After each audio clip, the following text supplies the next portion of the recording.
The air above Earth's first strike zone was choked with ash and static, thick enough to corrode the filters in Kareth 7's auditory mesh. He stood at the edge of the ruined corridor of what had once been a human city, perhaps a hub, or a sanctuary. It was hard to tell. Everything now was fragments, burned signage, skeletal towers, and the iron-stained shadows of civilians who hadn't moved fast enough.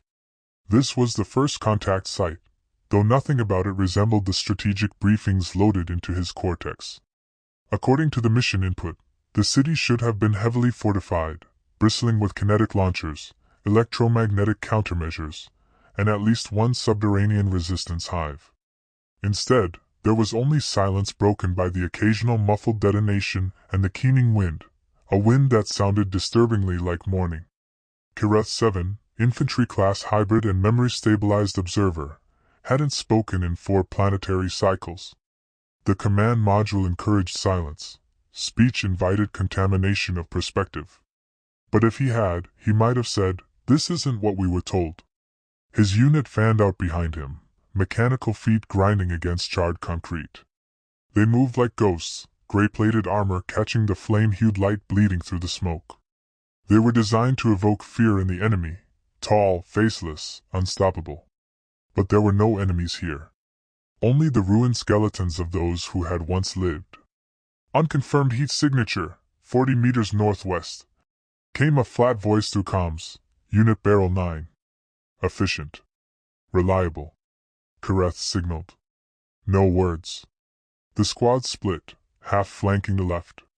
Kareth and 2 others moved into the collapsed remains of a transport station, scanning with embedded photonic lenses. His HUD blinked erratically, environmental interference high. He switched to pulse mode, sending out a low-energy scan that pulsed like a heartbeat. There, beneath a collapsed transport vehicle, an overturned, rust-scarred shell, was a heat signature. Faint.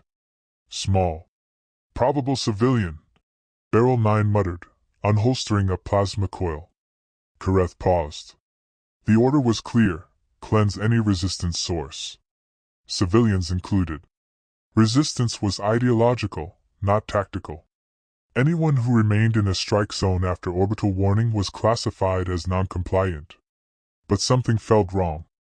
Kareth crouched and slowly moved toward the shell. His boots hissed against ash. The others held back, uncertain. He scanned again. The heat pulse had shifted, then duplicated. 2 sources. Very close. Very small. Kareth gripped the edge of the transport and peeled it upward with a screech of twisted metal. The smell hit him first: old blood, synthetic oil, and carbon. Beneath, curled into one another, were 2 human children. Dirty, emaciated, and clutching each other with a desperation that overrode their fear of him. One stared with hollow defiance, the other whimpered. Neither moved. Neither ran. Kareth froze. Behind him, Barrel 9's weapon whined. It had locked on. Confirmed civilian resistance. Preparing purge. No, Kareth said aloud. The word escaped without permission. The others stiffened. Silence. The command module would already be aware. Even thinking outside protocol was risky. Speaking was nearly treason. They're not resistance. No weapons. No comms. No implants. Kareth knelt, lowering his weapon. Barrel's voice held confusion and something sharper: suspicion. Orders don't specify exceptions for age. Then the orders are flawed. The moment stretched. Heat shimmered off the ground. In the distance, a tower crumbled with the lazy grandeur of a collapsing god. Then came the sound, faint, high-pitched, unmistakable. Shellfire. The building behind them exploded inward. Kareth was thrown against the wreckage, his vision cascading into static. Someone screamed, one of their own. Dust roared around him like a living thing. He staggered upright, systems compensating for the impact. The children were gone. The transport wreck had shifted. They'd slipped into a crawlspace or down a sewer hatch. Half the squad lay shredded, their armor scorched, bodies twitching as auto-repair nanites tried in vain to reknit their synthetic tissue. Friendly fire? Unlikely. There had been no alert. This wasn't insurgency. It was misidentification. Kareth staggered to Barrel 9's side. The other hybrid twitched, optical sensors flickering. Drone strike, from orbit. Coordinates, ours. He died mid-sentence. Kareth stood, alone now. Static clogged his ear receptors. He waited for orders, but none came.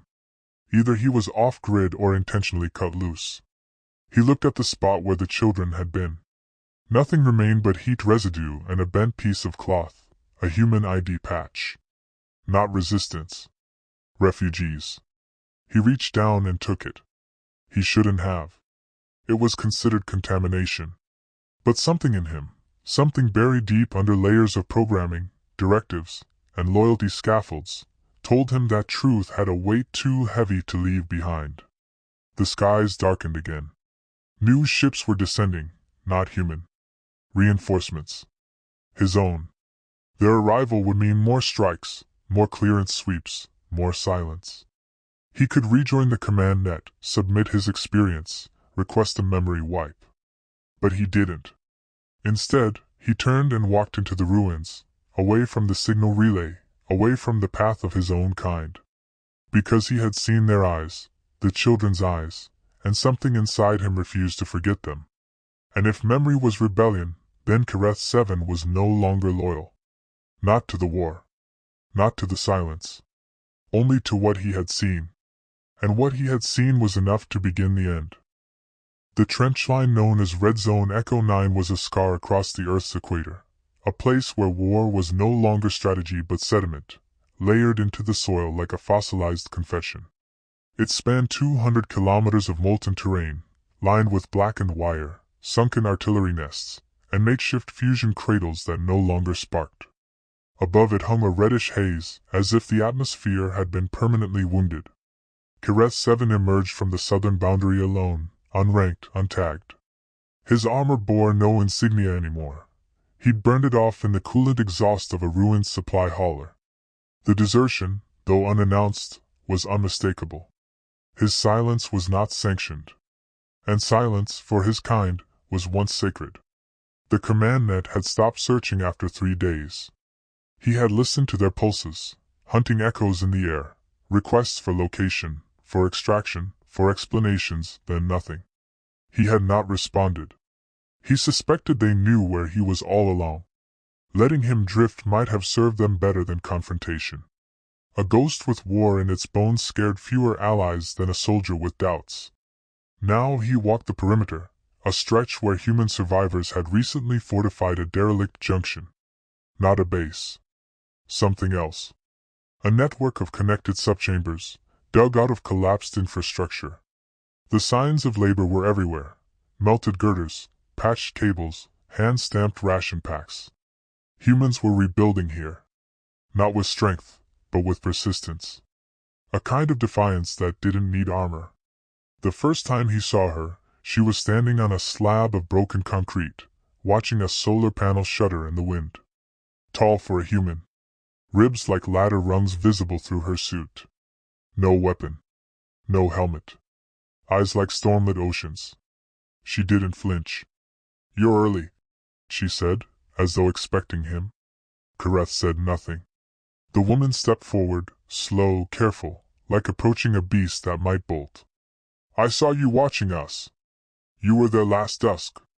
Over the ridge." His hands twitched. Not in fear. Instinct. A half-born memory of how this would go, confrontation, escalation, termination. That was how it worked. Or had. But she didn't reach for anything. No alarm. No panic. "My name is Sarah Lynn," she said. "Field Mediator. Formerly Resistance North Arc. Now," she gestured to the ruins behind her. "Now, just a survivor trying to keep what's left from dying." Karetha's voice cracked from disuse. "You knew I was not with them.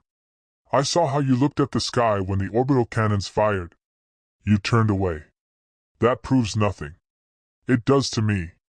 They stood in silence as twilight crept over the battlefield, painting everything in cold metal hues. A drone buzzed far overhead, either alien nor human, a hybrid remnant of desperate engineering. "You came alone," she finally said. "Why?" Kireth looked past her, at the broken concrete, the jury-rigged solar panels, the children peering out from behind a barricade made of collapsed drone plating. "Because I needed to see if memory was a disease, or a cure." Sarah didn't smile. But something in her face softened. "We've all been sick a long time."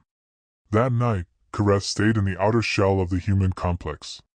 Not in the core, not among the others, but close enough to hear laughter when it happened. It was rare. Thin. But real. He hadn't heard laughter since before the first orbital fires had fallen. They gave him a rusted ration cube and old water. He accepted it. He didn't need food, not in the way they did, but the ritual mattered. They let him sit beside the communal fire. No questions. No weapons. The following day, Sarah returned, carrying a datapad filled with fragments, old files, messages, intercepted broadcasts. Some were hers. Some were from other soldiers, dead or vanished. She asked him to read them. Not analyze. Not judge. Just read. He did. Slowly. Some logs were from human survivors begging not for help, but for forgiveness. Others were from alien operatives like him, their words desperate, disillusioned, stripped of loyalty. One in particular haunted him, a fragment of a soldier named Vaith II, who had written, "We are taught to fear contamination of thought. But what if clarity is the contagion?" Kireth asked about Vaith II. Sarah had never heard the name. But something in her posture told him she understood. As days passed, Kireth began to assist, not in command, not as overseer, but as labor. He hauled wreckage, rewired power cells, retuned directional antennas to reach dead satellites. Sarah watched. She didn't ask for more. It was during a routine salvage run that everything shifted. They found the remains of a hybrid unit in the lower tunnels, alien tech fused to a human frame. Biosynthetic grafts. Implants. A child's skull modified for signal reception. Not combat ready. Not trained. Just used. Sarah said nothing as Kireth scanned the body. But he saw her knuckles whiten around the rusted handle of her sidearm. "This was done by my kind," he said. Not a question. "By someone," she said. "Maybe yours. Maybe ours. Maybe both. They were not soldiers. They were desperate." He turned away. Something inside him, something long welded shut, cracked open. This wasn't war. This was scavenging with DNA. Engineering extinction from broken parts. Not for strategy. For survival. That night, he didn't return to the fire. He sat alone beneath a half-toppled satellite dish, staring at the stars. Sarah approached near midnight. She didn't ask permission. She sat beside him. "Why did you leave?" she asked finally. "Because what we were told to destroy looked more human than we did. And I began to wonder which side the monster stood on." She didn't answer for a long time. Then, "There are others like you?" He hesitated. "Not many. But some?" He nodded. "Then it's not over." The words didn't sound like hope. They sounded like an opening wound. Because if some could see the truth, they might be hunted. Silenced. Or worse, ignored. Before dawn, Kireth stood and walked to the outer perimeter. He found a flat piece of scorched ground and knelt. He pressed 2 fingers to the dirt. For a moment, no sound. Then, a ripple in the signal band. Not a message. Not a broadcast. A pulse. A call to any like him who might be listening. He didn't speak. He didn't command. He just remembered. And sent that memory outward. Into the void. Into the silence. Where maybe, just maybe, it would be heard. The storm broke 2 hours before contact. Black clouds twisted over the ruined skyline like a living bruise, lit from within by jagged flashes of green lightning, ion storms, artificial in origin. Sarah Lynn watched from the control perch atop the relay tower, one hand clutching her coat closed against the wind. Below her, The camp shifted uneasily. Children were rushed indoors. Power cores surged. The air was laced with ozone and tension. Kareth 7 stood at the edge of the trench, armor matte with soot, optics narrowed against the wind. The pulse he had sent out days ago had returned, fragmented but unmistakable. Not just a reply. A warning. "They're coming," he said. Sarah didn't ask who. She already knew. The units arriving weren't human. Not in any meaningful way. They would look like him, same cold exoshells, same silent dread. But they wouldn't hesitate. Wouldn't doubt. And they wouldn't speak. Their loyalty was intact, burned deep into subneural cores, too far embedded for memory to shake loose. He turned to her. "You need to evacuate. There's nowhere left to run," she said. "Besides, we have something they can't replicate." "What's that?" "Belief." It wasn't defiance in her voice. It was calm certainty. Not in survival, but in meaning. Kareth understood now. She had never expected to win. Only to matter. A calm crackled in her ear. Movement at the southern ridge. Non-human signals confirmed. 6 figures. Rapid advance. Kareth's hands clenched. "Scouts! Testing the ground. If they see this place as an ideological breach point, they'll deploy a full strike within the cycle. And if they see you, they'll erase me."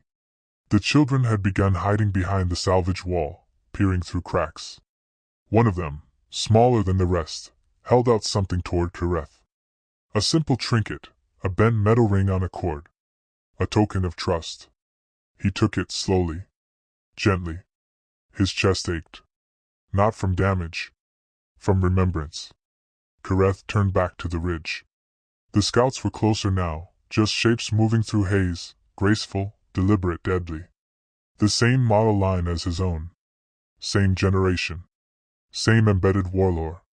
If he activated his identity beacon, they might hesitate. Might respond.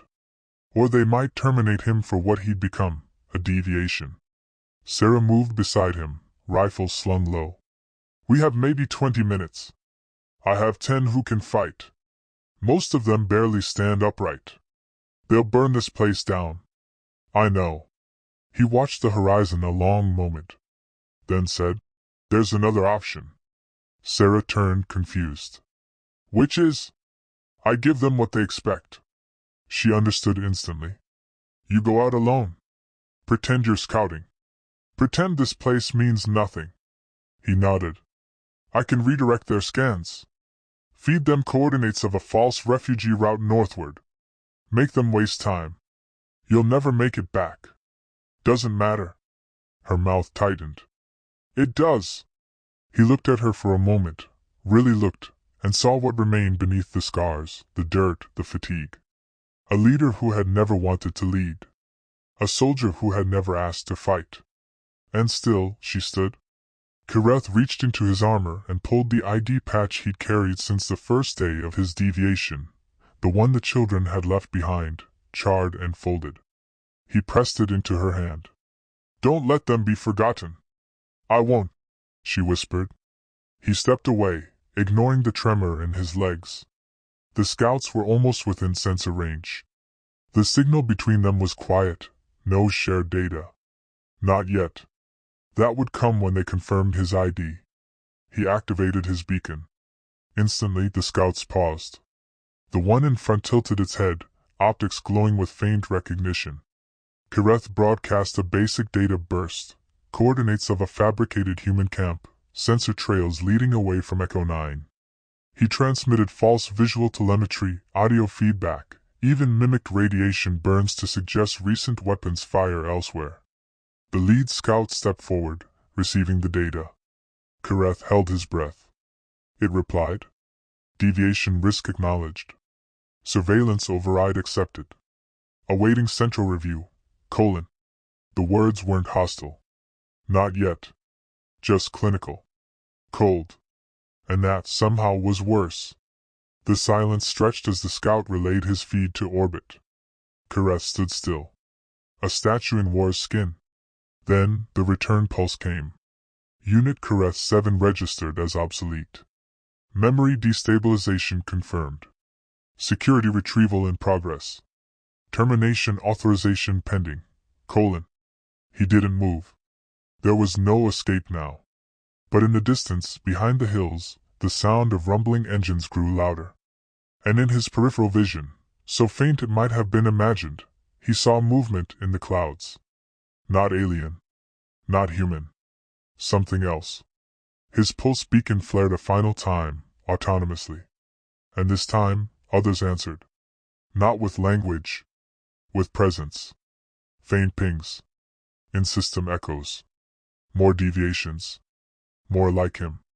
Perhaps not near. But listening. Careth smiled, the expression foreign to his faceplate. He turned his back on the scouts and walked toward the coming storm, hands lowered, unarmed. They would follow. They would scan. They would decide. But what they wouldn't know, couldn't calculate, was that even if they deleted him from the archives, his truth had already spread. Not through files. Not through orders. But through witnesses. Sarah Lynn stood on the tower with the others as the sky above began to burn again, fire not of destruction, but of change. And somewhere far above, inside cold orbiting hulls, someone whispered in code. Contagion of memory confirmed. : This time, no one silenced it.